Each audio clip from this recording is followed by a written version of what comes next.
Hi and welcome everyone to the tokenization panel where I have the honor to introduce Fito Khan. I hope I pronounce it correctly, Fito, sorry You if did, not. Paul. Thank you very much. Yes.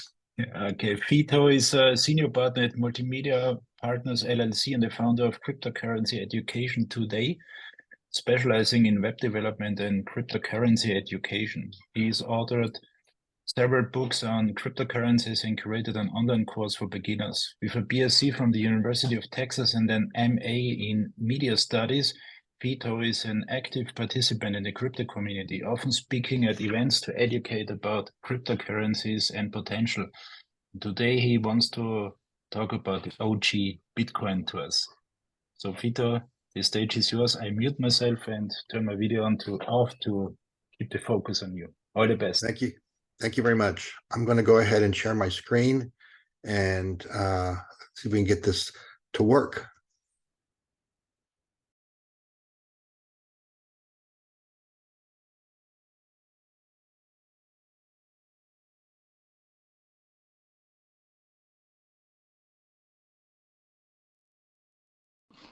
And speaking of money, how about the $20 you owe me? Oh, yeah? Well, I only got 10, so here's 10, I owe you 10. Thanks. Hey, Mo, you owe me 20. Well, here's 10, and I'll owe you 10. You owe me 20. Here's 10, I owe you 10. Here's the 10 I owe you. Here's the 10 I owe you. Here's the 10 I owe you. Good, now we're all even. Well, if only getting rid of debts was that easy. Good morning, everybody. My name is Fito Khan, and I'm the founder of Cryptocurrency Info Today, a web-based platform that I created to help people understand cryptocurrencies. In the 80s, I owned and operated a chain of computer stores that sold the first Apple and IBM PCs. In the 90s, with the internet boom, I helped people connect to the internet. If you all remember those days of 300 baud modems and AOL Messenger and email, and the first browsers. And in the 2000s, I got into web development with HTML and building of websites, and I actually started a web development company in the 2000s. In 2010, I was told about Bitcoin, and at the time it was selling for 40 cents, and I looked at it. I didn't really understand it. There wasn't much happening with it. At least that's what I thought. And so I kind of passed on the opportunity to get involved with Bitcoin. But an interesting fact that in 2010, when I passed on it, was the first time there was a real world transaction where a guy named Laszlo actually bought 2 pizzas for 10,000 Bitcoin. So imagine what those 10,000 Bitcoin would be worth today. Well, at any rate, in 2016, I was told about Bitcoin again. When I looked at it again, it was now selling for around $800 a Bitcoin. So it changed quite a bit. So that made me take a second look at Bitcoin. And what I saw was this whole infrastructure developing around Bitcoin. There was now exchanges. There was people mining. You could buy things. There was ATMs. And so I saw the potential at that time for Bitcoin. And that's when I really decided to jump in and start learning as much as I could about Bitcoin. I went to conferences, anywhere that I could go, and I started reading as much as I could. And I realized that there was a lot of potential, but there was not a lot of information. So in 2019, I decided to write a book for beginners. I call it The Ultimate Beginner's Guide to Cryptocurrencies. And I saw the need to help educate people on the potential of Bitcoin. In 2022, I created a cryptocurrency education app for Android and Apple computers to further educate them. And in 2023, I created a web-based online course titled Jumpstart Your Financial Future in Cryptocurrencies. And it was an online course that you could actually take over a weekend to learn all about cryptos. So my mission is basically to educate people, help people understand what cryptocurrencies are, understand the value of cryptocurrencies, learn how to get started with cryptocurrencies. Because I don't know what financial freedom looks like to you, but cryptocurrencies has helped hundreds of people achieve their financial freedom in just the short 14 years that Bitcoin has been around. So today I'm excited to talk to you all about the world of Bitcoin. And what we're going to do is we're going to look at its history. We're going to talk about some key events. We're going to talk about what the blockchain is. We're going to consider what the role of Bitcoin is going to be alongside things like central bank digital currencies. And by the end of the talk, what I'm hoping is that I would have answered maybe some of the questions that you have about crypto. Questions like, why was Bitcoin created and what problems does it solve? What is a blockchain? Is Bitcoin money? Does it have value? What are central bank digital currencies and how are they going to affect Bitcoin? And finally, what's going to happen when the last Bitcoin is mined? Because there are only 21 million Bitcoin. So what's going to happen? So let's go ahead and get started. The first thing that I'd like to talk about is, well, what is Bitcoin? And I think the best explanation I've seen about Bitcoin is what does Bitcoin do? And so what Bitcoin basically does is it lets you send and receive value to and from anywhere in the world using nothing more than a smartphone and an internet connection.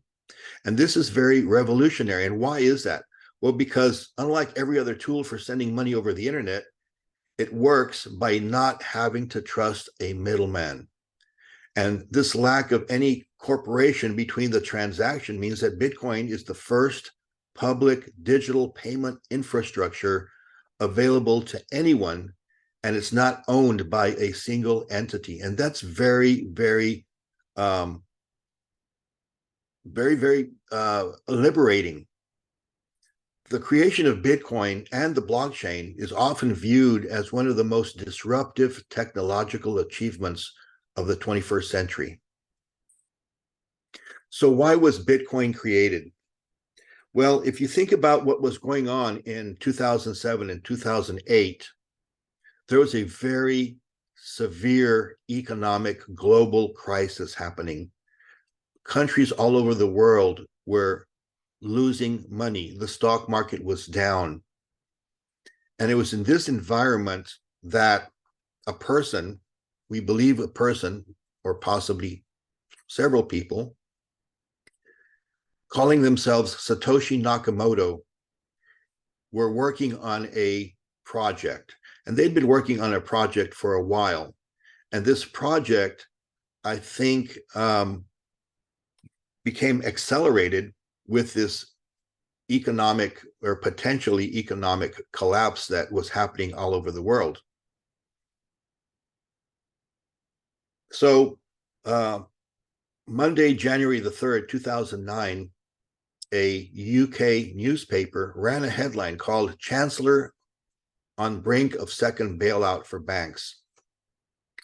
And we suspect that Satoshi Nakamoto was reading the paper that day because he had been working on this project. He was getting very worried about the economic problems that we were having.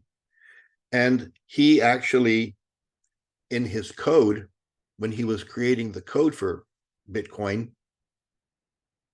referenced the newspaper article. So if you can see here on this screen, the Genesis block, you can see in red the Times 03 January 2009, Chancellor on the brink of a second bailout for banks. He decided he was going to encode and reference that newspaper headline in the Genesis block of his code. The Genesis block is the first block of the blockchain in Bitcoin. And so now for all time, if you look at the code, you will see that Genesis block because it's hard-coded in the software. And all other blocks after that precede that. So why did he create Bitcoin? Well, in August of 2008, the domain bitcoin.org was registered. 2 months later, a white paper was published called Bitcoin, a peer-to-peer electronic cash system. And if we read the first sentence of his white paper, you can see that he says a purely peer-to-peer version of electronic cash would allow online payments to be sent directly from one party to another without going through a financial institution. So that was what he was wanting to be able to be done, was that people could transact peer-to-peer without any interference from any third party. So how did he plan on doing this? Well, the white paper explained that a decentralized system could facilitate peer-to-peer transactions. It could solve the double spending problem that was associated with digital currency, because it was very hard to control how digital currencies were shared or sent. And so he had some very brilliant solutions to these problems. He would use digital signatures. He would allow peer-to-peer transactions. He would timestamp these transactions with a date and time so that they couldn't be, so that you could track them. And then he also used a network of computers to validate and record these transactions through a proof of work consensus mechanism. And all of this would be recorded on a blockchain or a database. So what is the blockchain? Well, Satoshi didn't just create Bitcoin. He actually also created the decentralized technology needed for Bitcoin to work. That was, he called the blockchain. The reason that Bitcoin exists is because of the blockchain. And the reason that blockchain exists is because of Bitcoin. They're intertwined, but they serve very different purposes. The blockchain serves as a decentralized ledger or a database for Bitcoin. This database is managed by a bunch of computers all over the world instead of being controlled by just one computer, one centralized computer.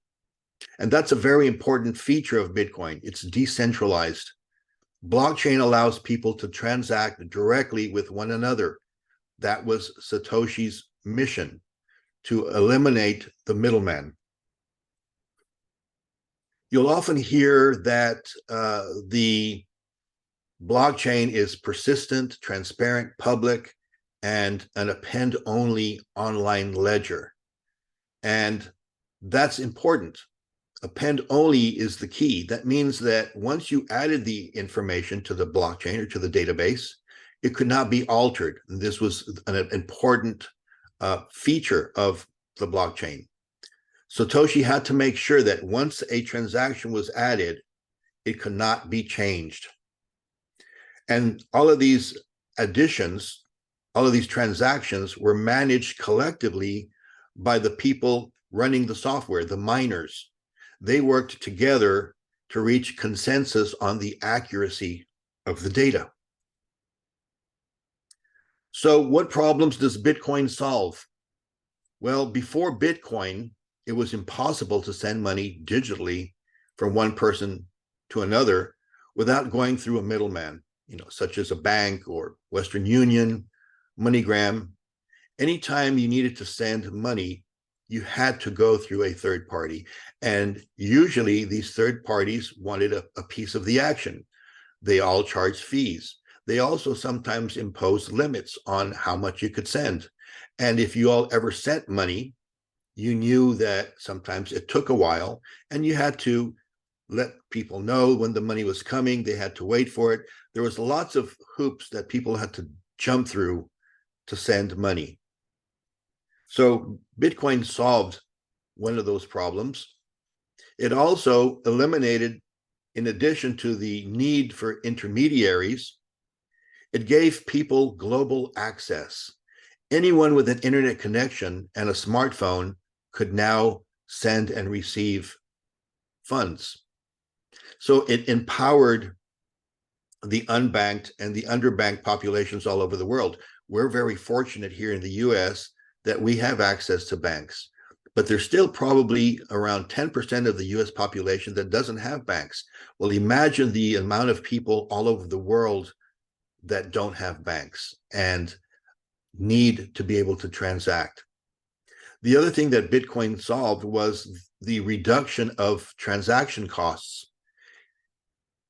Again, whenever you sent money through Western Union or through the bank, you had to pay a lot of times very high transaction fees.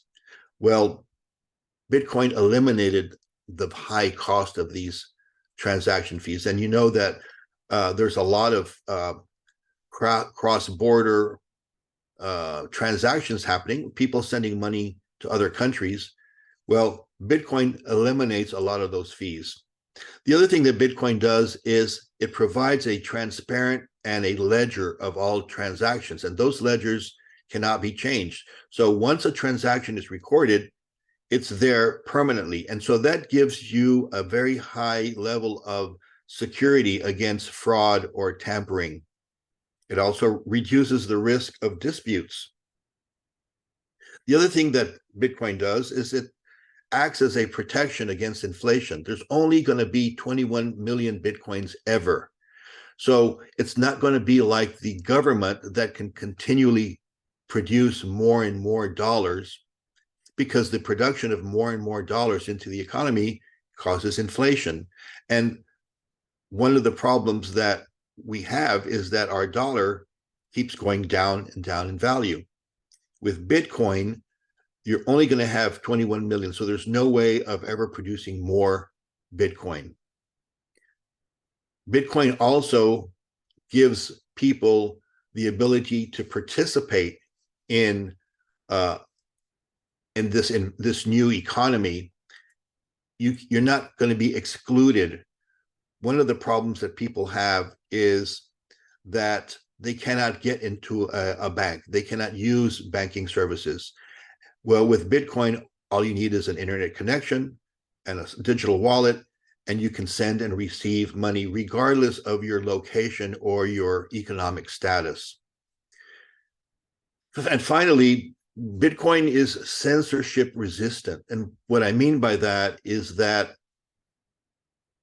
sometimes you cannot access banks due to political or regulatory reasons.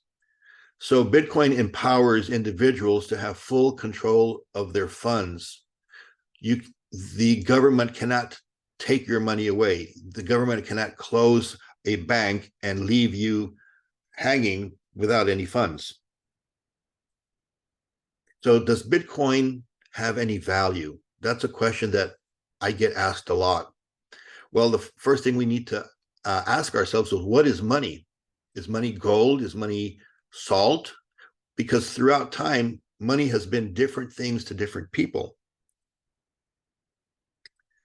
One of the definitions that I found for what money is this definition. Money is a widely accepted medium of exchange that is used in transactions for goods, services, or to settle debts.